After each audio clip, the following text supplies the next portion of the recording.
Hello, good afternoon, everybody.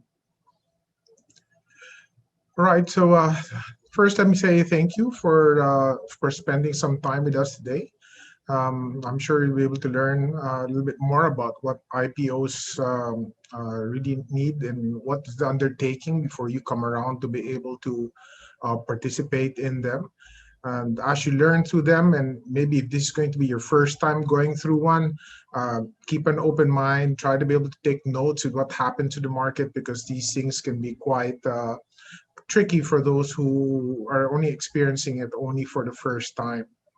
But like April pointed out, and of course, some of you guys also registered in your polls.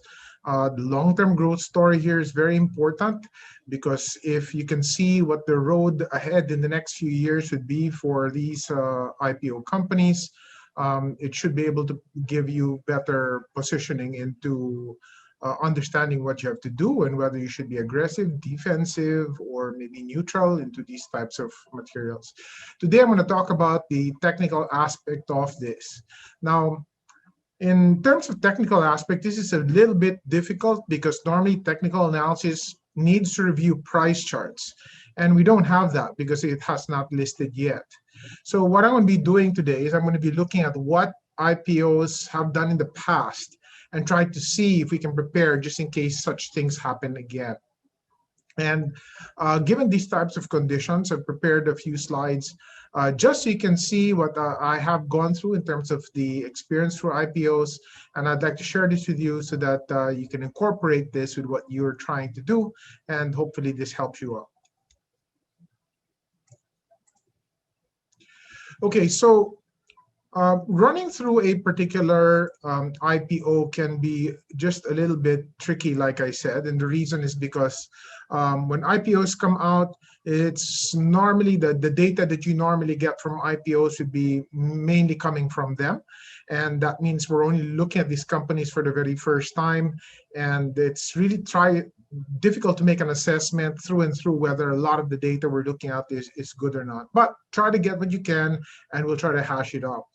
So it's really what I say, it's really a toss up, and you have to manage this, but what you know about the IPO and what you've either seen about how IPOs behave in the past. And you somehow have to get these two things together and try to be able to mesh them together so that you can use this to your availability and try to make sense of all of that. Because the last thing you want to do is be dipping your hand into a cookie jar, not knowing that there could be a trap there where you could snap into your fingers. So it's very essential that you have to first learn about what these IPOs are all about and try to see if that can help you out and make some sort of gauge as to whether these guys are good or not. Now, the one thing I don't want you guys to do is to simply guess, because guessing is not going to get us anywhere, any stable area. And if you're right in this one IPO, sometimes you'll be wrong in the next IPO, assuming you're just making a guess. So it's something that you want to build more consistency on. And the more you know about an IPO, the better it can help you in making an assessment of it. So don't just cast it off as if it were a wish that prices would go up. Now, two things are very much important in IPOs. Of course, number one is price, and I think April had mentioned a little bit about what the pricing of IPOs come up, especially about Converge. And a lot of things can also come smaller pieces that you want to make an assessment of. To me, being a technician, I really watch for sentiment because it's the only thing I can go on right now, given the fact that I don't have any price history to be able to gauge for myself. But along with that, you will also ask yourself questions like, how big is this IPO? And the reason why the size of an IPO is important is because if an IPO happens to be very, very large, can the market take this? Or can the market at a particular time take it? Because sometimes it's possible that in a very, very weak situation, for example, if maybe they listed this company 2 months ago or 3 months ago when the market was just going down and down and being very dreary, I don't think everybody would be too aggressive to be able to buy it. So the size of the IPO can count because it's going to take a lot of that money away from the market. Second would be growth. We saw earlier on that the growth of this company, particularly Converge, is supposed to be moving very fast. Of course, April said that maybe when they were small and growing, they'd have very high growth numbers. But when you have 1 million subscribers moving forward, there's a big question mark. So like she said, the challenge will be on the company to try to see if they can repeat that over and over again. If they do, then maybe it will warrant the price. If they cannot, then that could be to some downward surprise. Story is also very important. What's a company all about? Why them as compared to the other telco or broadband providers? What do they know how to do as the others don't know how to do? And you somehow have to see, do they have a niche market, or do they have something that the others are not doing, and can they last doing this over and over again? Hype is another thing you also want to hear about. Are people talking about the IPO? Do you see it advertised in any places? For example, if you talk about Merrymart, when Merrymart was coming out, it was in advertisements every day. I would see it on TV every day and psychologically bombarding everybody, and that picked up a lot of demand, and that's why perhaps it also did well. And of course, flows. What does that mean? I mean, is there a lot of money coming into the market at the particular time, or is money very tight? Is there foreign interest, or is it only local interest? So these things are all combined to put them together. So for example, if you have a good story, good hype, the size of the company is not really that big, good growth story, and even if the flows are not so big, if you have enough of this going for you, you could have a pretty successful IPO. And even if you don't have so heavy growth yet, but if hype and size and the story are all together, that can really take a lot of mileage in an IPO. Now, of course, the heaviness of an IPO can also create a drag. And I'll point out some of that when I talk about some samples we have later.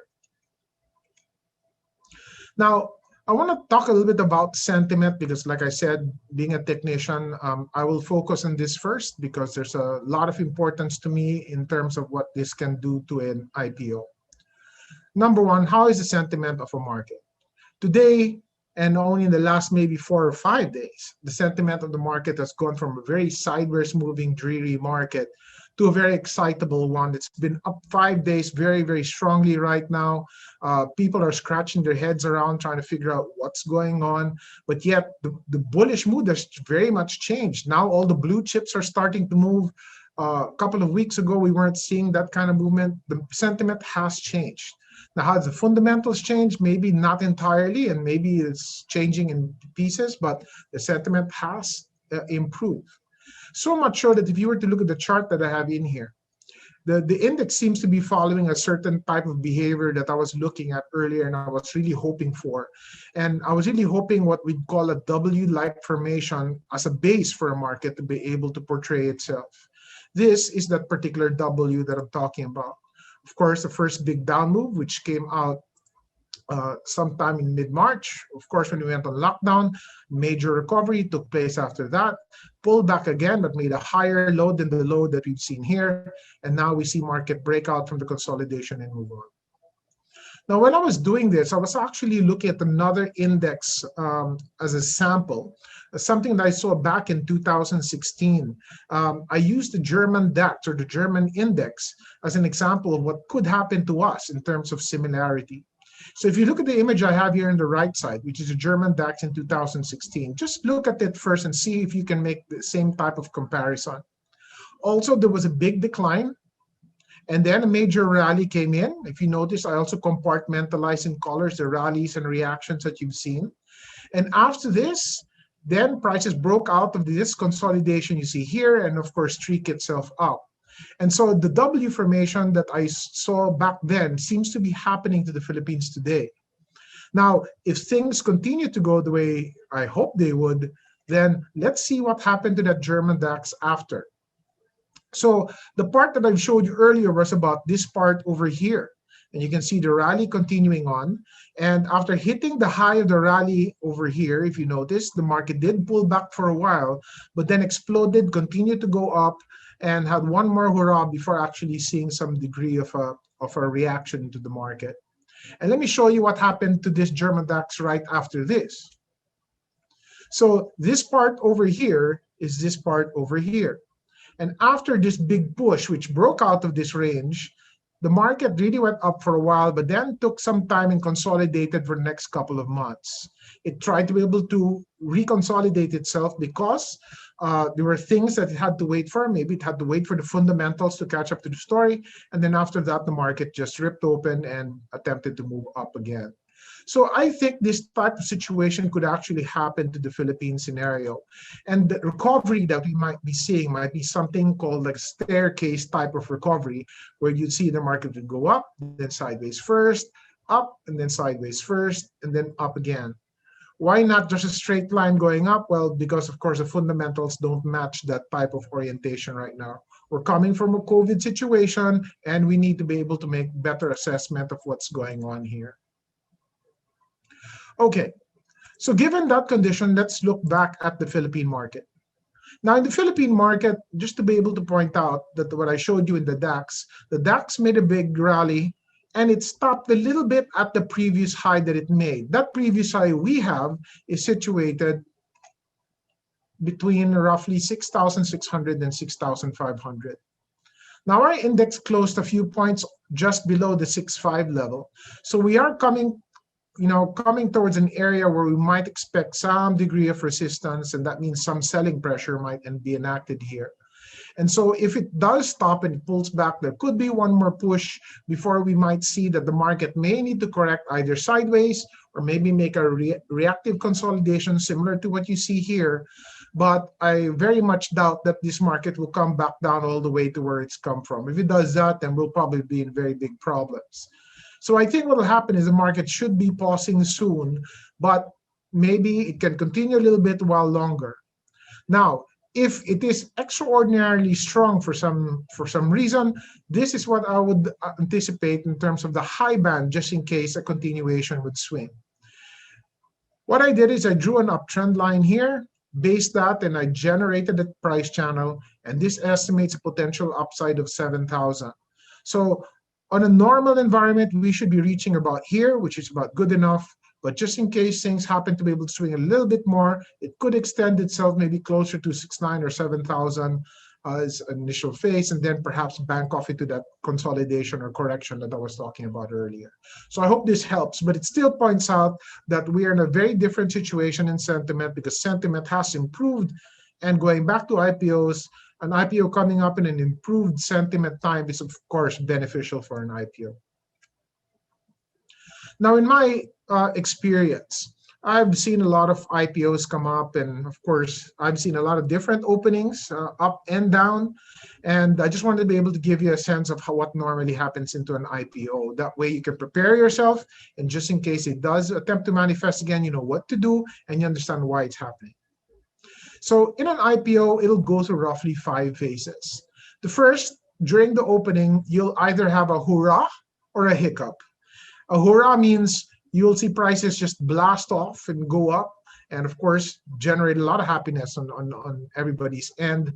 Or you could have complete opposite. You can either see it flat or maybe even come down. I've seen even a very hot IPO go down, and particularly because of its size, and I'll show you one in a little while. But normally after the initial phase of an IPO, whether it's up or down, it will go through a reaction, right? And through that reaction, we go through a sell-off first, because people are wanting to take their profits in case prices went up in a hurrah. They take their profits first, they wait for prices to come back down. And a lot of people will try to wait for a quiet period to get back inside. And so after a sell-off such as this, you will see some bargain hunting come in, where a little bit more active people will come and daring people will come in to try to be able to try their hand in here. That will generate a bit of a rally into prices. And after that bargain hunting session, it will go to another consolidation or reactive phase called the accumulation phase. This is what eventually a new buyer or new buyers come in, and they totally mop up the supply because they firmly believe into the storyline of the IPO, but it takes time to be able to do that type of accumulation. And then after that accumulation, that's when the stock will decide whether it's ripe enough for it to be able to blast back up into an uptrend, or something wrong could happen, and that could, of course, put it back down into a decline. And I'd like to be able to show you exactly what those are through some of the examples. This is SM. So SM was also at this time when it made its IPO back in 2005. It was the largest IPO, I think, even in our region. And of course, everybody wanted this. It was the most popular company in the Philippines at the time, and everybody wanted the stake into it. And the foreigners also grabbed a lot of stake into this particular company. At the time, they listed about 250 pesos per share. Adjusting that for the dividends that they've given, that 250 pesos should be translated to about 135 pesos roughly today. And so the chart that you see here is this. So here's what happened on IPO day. On IPO day, the stock price actually fell down. Yes, so the biggest IPO then, and the more popular one, it just couldn't hold its weight. The amount of shares they offered was just a lot at the time. The market couldn't bear with it. The foreigner just wanted to sell it right away. And what happened is that you had a bit of a decline that had taken place first. Then a recovery took place, just a temporary one. It tried to go back. The dotted line you see here is the IPO price. And then what happened is that prices attempted to fall back after that. This is the sell-off. So it had a hiccup, not a hurrah, because of course it was a sell-off. Of course, it tried to rally one more time. Maybe underwriters tried to see if they could protect this or whatever. But what happened is that the sell-off came back a second time, and this time the sell-off was more pronounced. And after that particular sell-off took place, it attempted to generate a first attempt at the bottom. Here's where bargain hunters came back inside. So look at this like a letter U-shaped formation. This is very typical that comes in during this phase. And then a major rally comes in, and where a lot of people thinking, oops, this could be it, the new push. And yet after it comes back closer to the IPO price or to where the high was, it banks off again, and a big consolidation range is followed right after that, going through a new accumulation phase. So an accumulation phase means it takes time for a new person to come inside, a new group of people to gradually buy all the shares that they can. Now, since prices are fluctuating in a band, of course, these guys who are buying are trying to get it at a better price. And that's why you will see it seesaw within this range for a while. Now, after that accumulation phase ends and everybody has gathered enough shares and it's tightened the supply, and that's the time when, of course, the stock price can finally move up. But mind you, this eventually moved up, and today, of course, you know this is closer to 900 or 1,000 pesos per share, despite IPOing at 135 pesos roughly as an adjustment. But it took the company almost 1.5 years to recover away from its IPO price before, of course, jet setting itself up into that area. So here's an example of how not only the price, but the size of the company during the IPO affected the IPO's performance, but took time, but eventually the growth story took control, and eventually the stock price managed to move up. And we hope that's the type of situation that can come out in any big IPO that comes in that has a good growth story to talk about. Here, let's look at Mart. Now, we're not going to talk about a few years in the making here. We will talk about something a little shorter. On the IPO price, which is way down here, which is roughly IPO'd at 1 peso per share, shot up very, very strongly. And after that, went through a sell-off, as you did here. But remember, the sell-off that you see in Mart did not go all the way back down to the IPO price. So that's fine. It allowed people to still be making money at that time. And thus, normally, if you allow that, the waiting time for an IPO to be able to resuscitate normally doesn't take too long, because a lot of people are still bullish about it. They've not really gotten hurt because of it. Maybe only the people who were buying up here may have had a problem, but eventually after a good time, and a new accumulation phase is taking place, and I think we're still there today. And eventually, as maybe the storyline comes out and enough shares have been accumulated, then we'll probably see something else happen for this. And the size was not so big. It was only 1.6 billion in size as compared to others that are trading, that are generating more than 15, 20, or close to 30 billion pesos in the value. Wilcon was another pretty good IPO. Again, IPO price started about 505, shot up, did a hurrah, and eventually a sell-off did take place. It made its letter U-shaped bargain hunting motion and started to be able to draft an accumulation phase, which is a sideways type of movement here. And eventually, although you can see the consolidation roughly about the 5 peso range, where today we're closer to about maybe 14, 15 pesos in the share price. So this did very well in terms of an IPO.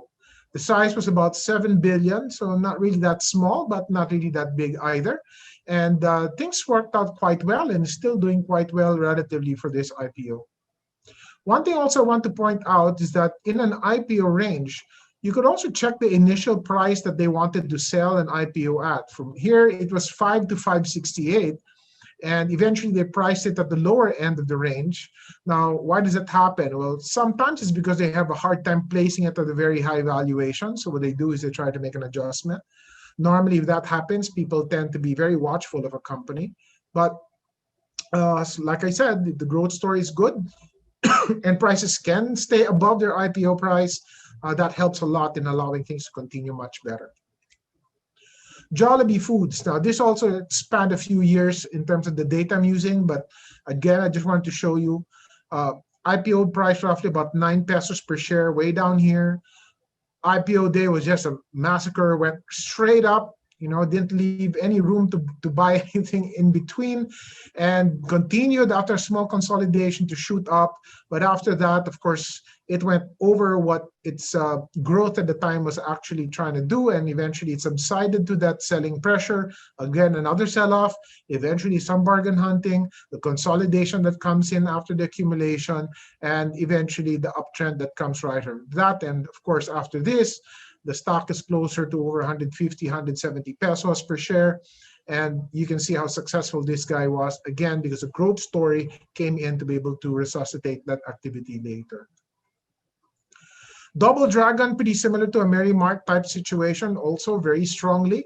And also had a little bit of a sell-off. It also had its U formation, accumulation range, and eventually blasted off and went back up in a very, very sharp up move. So again, the pattern of behavior is pretty much the same.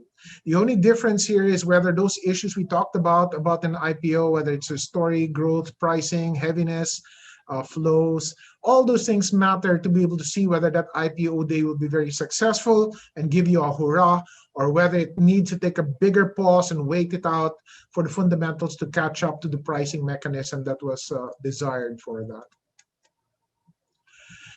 Home. Now, the reason I wanted to show all home because people might contest it doesn't always work that way, because all home seems to have just done a very flat movement for a while, and then a sell-off came in. But look what happened. Again, still, we had a bargain hunting move, and now you're going through an accumulated base. Now, a little bit unfair for this as a sample, because this happened, this big sell-off happened only because the COVID situation manifested. And it's because of that that most companies fell anyway. All right, but I just want to show you that despite that the after effect will still bring a sell-off, a bargain hunting move, and a gradual accumulation. So what are we doing? So the reason I'm showing this to you is because I think majority of IPOs, unless there's something very unique about them, will go through this process. And the reason for that is because when people go through an IPO, it is too widely spread out. Too many people are getting the IPOs. Not too many of them have a very big position. If there are jockeys out there who want to be able to ramp up on a particular stock, it takes them some time to be able to buy that. And that's why after the sell-off, they will only wait for the price to be a little bit more attractive for them to do that. And so the accumulation takes a while. So if you're going to be participating into an IPO, I mean, there's two ways to be able to do this. You could take a trader's mindset and you can take an investor's mindset. If you happen to do an investor's mindset, then I guess the strategy is easy. If you've fallen in love with a growth story, you go ahead, buy first a little bit, let the things that you know try to gauge how much you buy. But then after you see a sell-off and you see a bargain hunting, you can start to be able to accumulate again. And during the accumulation phase, I think would be the better time for you guys to be able to pour it on into the IPO. And of course, put yourself up to what is more comfortable as a position you want to have in that particular stock. If you were taking a trader's mindset will be watching that IPO day very closely, because a lot of people will probably just flip that stock on the opening bell, or maybe in the next few days, and see where the mania cools down. The minute that correction comes in, you'll see that profit-taking wave come in, and then you wait for that profit-taking wave to finish. Then if it starts to solidify and build like a letter U like this, in a shorter period of time, or maybe similar to what you saw in like a double dragon, maybe something like this, then that's something that you want to be able to look at for a potential buy-in. And remember, you don't have to do everything all in one go.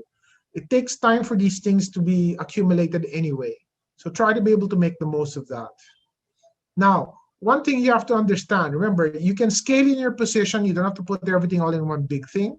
But if you're unsure about an IPO, remember, you can always just try very little. And if it starts proving you right, then maybe later you can start adding and adding up to that position. If it starts proving you wrong, then either you hold what you have, don't accumulate first, and wait for that process I talked about, or you could sell it first, wait for the sell-off to come inside, until the accumulation phase comes in, and you can always buy it back, assuming that the storyline still remains intact. And finally, if, like I said, if you're going for a particular trade, understand the mechanisms of trading. Trading, you have to be able to protect your position, because in a sell-off, it's very hard to say how far down it could go. And so if you manage yourself by saying, all right, I only want to risk so much. If it goes below that, I'm out, and I will wait for the U shape or the accumulation phase before I get back inside. The whole point here is you don't want to be able to lead yourself astray and lose so much money just initially. This can always be done, like I said, by scaling up. And you don't want to be regretting the fact that you decided to go so heavy-handed into the IPO day. Because like I said, although a lot of IPOs, yes, they do have good days, but there are some IPOs out there that don't. So it doesn't always mean that you want to put everything on the kitchen sink into your initial IPO position. You can always build that in later. All right? So just to be able to get things done, remember, one thing you have to do, although an IPO is really an opportunity because a new company is listing for the very first time, you have to learn how to choose your battles. And if you know when to fight and when to stand aside, you will be much more victorious in that situation, because you know how to be able to pick from what you feel is a more dangerous situation into something that presents much better opportunity. So I hope that given this movement, and you've seen what IPOs normally do, that can best equip yourself to be very prepared for whatever IPOs that come out into either the next few days, into the next few months and years. So with that, I'd like to say thank you, and of course, good luck to many of you.